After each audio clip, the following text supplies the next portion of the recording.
네, 최근에 탈모는 젊은 층은 물론이고 여성들까지도 위협하고 있습니다. 여성들의 탈모에 대한 정보, 오늘 건강 365에서 확인하시죠. 탈모 환자의 40%가 여성으로 집계되는 등 여성 탈모 환자가 급증하고 있습니다. 이제는 탈모가 남성만의 전유물이 아닌 남녀 공통의 고민이 됐는데요. 여성 탈모는 노화로 인한 호르몬 변화, 그리고 무리한 다이어트로 인한 영양 불균형 등이 원인입니다.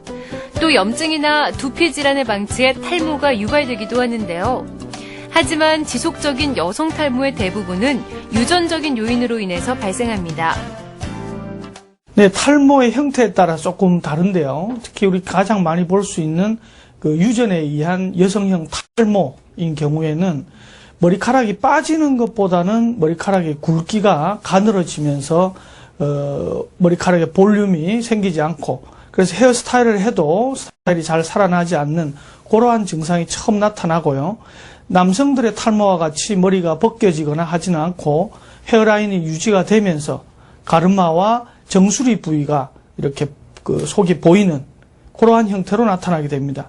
그 다음에 어떠한 만성 질환이라든지 그러한 원인에 의해서 생기는 휴지기 탈모인 경우에는 머리카락이 가늘어지는 것보다는 머리카락이 굉장히 많이 빠지게 됩니다. 이 경우에는 어떤 부위보다는 전체적으로 다 빠지기 때문에 뒷머리도 많이 빠지는 그러한 양상을 보이게 됩니다.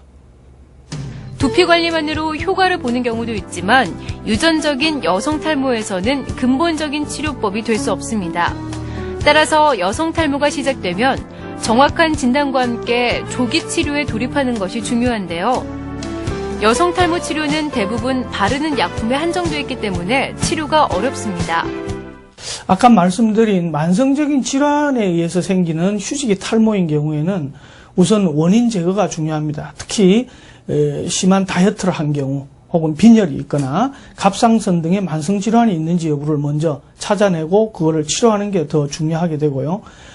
그 가장 많이 볼 수 있는 여성형 탈모인 경우에는 그 지금 바르는 제제로 미녹시딜 3%, 5% 제제가 있습니다.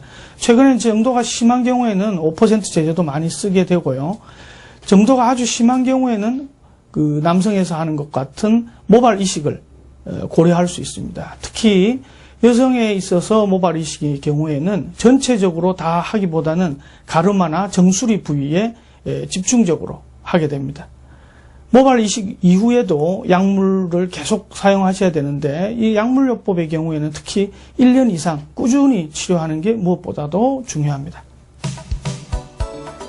한편 미녹시딜의 부작용으로 피부염과 입안이 마르는 증상, 현기증, 비듬 등의 증상이 보고되고 있는데요.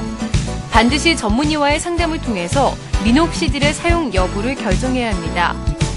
최근 탈모의 원인이 서구화된 식습관과 관계가 있다는 연구 결과가 발표되고 있는데요.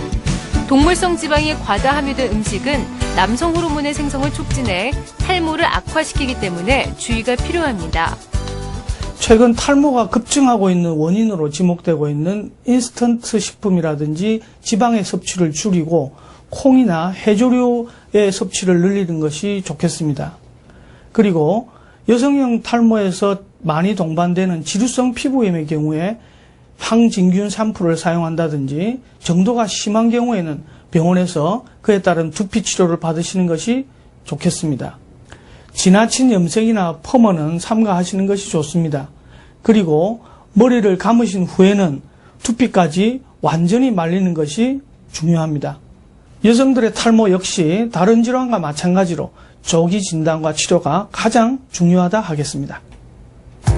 탈모 예방만큼 탈모의 효과적인 치료는 없다고 하죠. 생활 습관과 식습관을 꼼꼼히 점검해서 미리 탈모를 예방해 보시는 건 어떨까요?